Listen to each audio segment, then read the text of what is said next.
o governo Milei determina a caracterização de terrorismo. E eles falaram, inclusive, conversando com o ministro, nós não podemos compartilhar determinadas informações de inteligência se um país coloca as facções criminosas como terroristas e o outro não.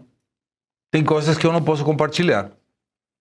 Se entrar, por exemplo, alguém na Argentina, e eles apontaram a duas fronteiras especificamente, Foz do Iguaçu e Porto Iguaçu, e Dionísio Cerqueira em Santa Catarina, e do lado argentino Bernardo de Irigoyen. São fronteiras, conhece esse lugar, é um coador, passa o que for por aí. Mas você vê que tem uma reação. Por que o presidente sancionou a lei 15.245, o governo do Brasil não tolera as organizações criminosas, decreta a GLO, coloca o tanque na rua?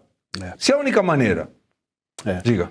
Não, até pegando esse gancho e voltando ao que a gente estava dizendo, é o seguinte, o ponto para... Aliás, essa questão da guerra civil, nem sou eu que estou dizendo isso, o próprio Pimentel, que é quem tem essa ideia do Cone lá, ele vê como uma guerra civil e ele diz que, e eu concordo, a necessidade de se classificar como uma guerra civil é você poder mudar a legislação. Enquanto você acredita que a gente está polícia-cidadão, a legislação não pode ser alterada, ou não faz sentido alterar para uma legislação de guerra. Ele sente falta de uma legislação de guerra e de uma administração pública de guerra para o problema.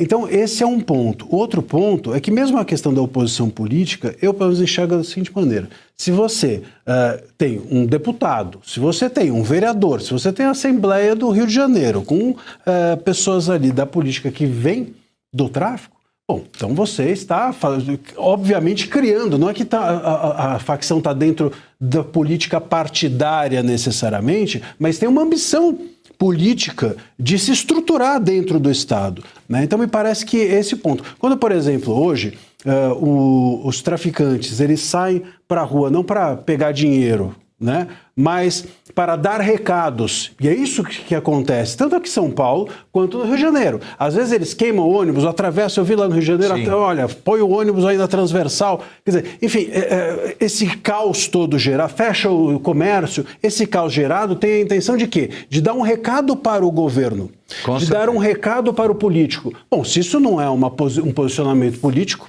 não sei o que é. Então, eu enxergo dessa maneira. Acho que tem essa questão política, e essa questão política, mesmo que não havendo, essa classificação seria importante para a gente conseguir alterar a nossa legislação. Hoje, se a gente tivesse, por exemplo, a nossa legislação alterada para alguns tipos que fossem afeitos à guerra, ou à legislação de guerra, a gente teria os políticos constrangidos a se render a uma outra realidade. Hoje eles podem dizer, não vou decretar isso, não vou decretar aquilo, porque a polícia é contra bandido e ponto.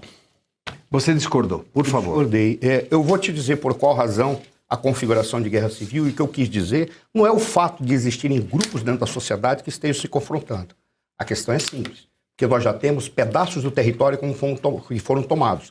A ideia já não é mais que eles estão em confronto de uma guerra civil, não, é um Estado contra o Estado. Porque o Estado brasileiro não atinge mais esses territórios, já colocaram a sua lei, o seu controle, a sua forma, a sua economia, a sua maneira de trabalhar. Por isso é além da guerra civil. Não estou dizendo que não exista um confronto dentro da sociedade, porque a questão já está no mais, que vai muito além. Eles já constituíram exércitos próprios.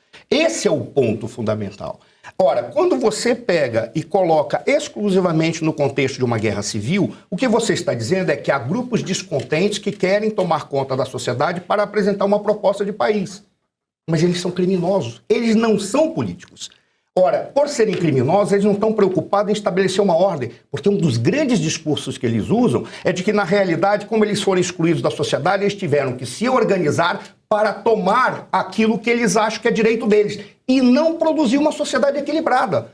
Por exemplo, o discurso de dizer que tem uma guerra civil que, independentemente, tem um conteúdo político, justifica eles dizerem simplesmente que nós precisamos liberar as drogas porque resolverá o problema de que é uma demanda da sociedade. Desencarcelamento. Exato. Como eu vi indivíduos de partido de esquerda dizendo assim, a questão da droga não é de problema de saúde pública, é a socialização do lazer.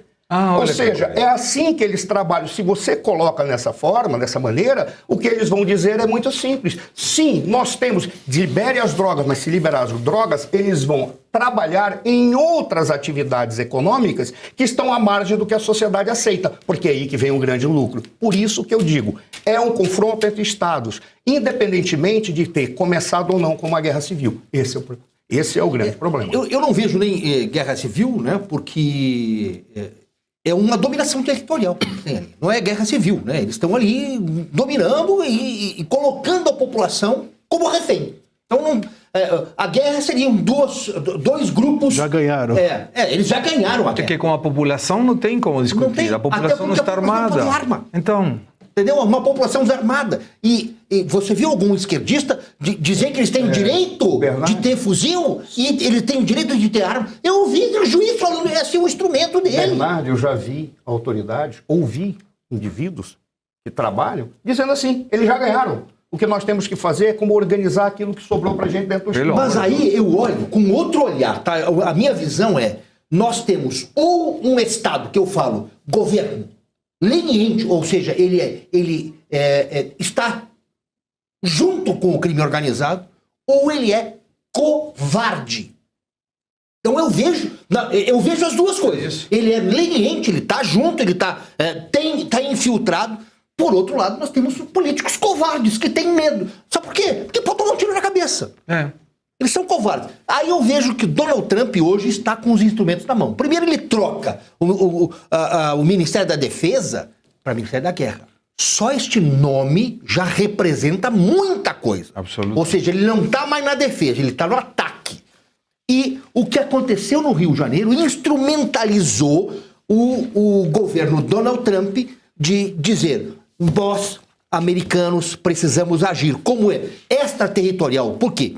As facções criminosas, são 72, mas as duas maiores é Comando Vermelho e PCC, extrapolaram o território brasileiro. Estão na Argentina, 39 presos, mas também estão na Europa. Também enviam drogas para a América. Então isso traz ao governo Donald Trump, com o Ministério da Guerra, uma legitimidade para agir dentro do território brasileiro.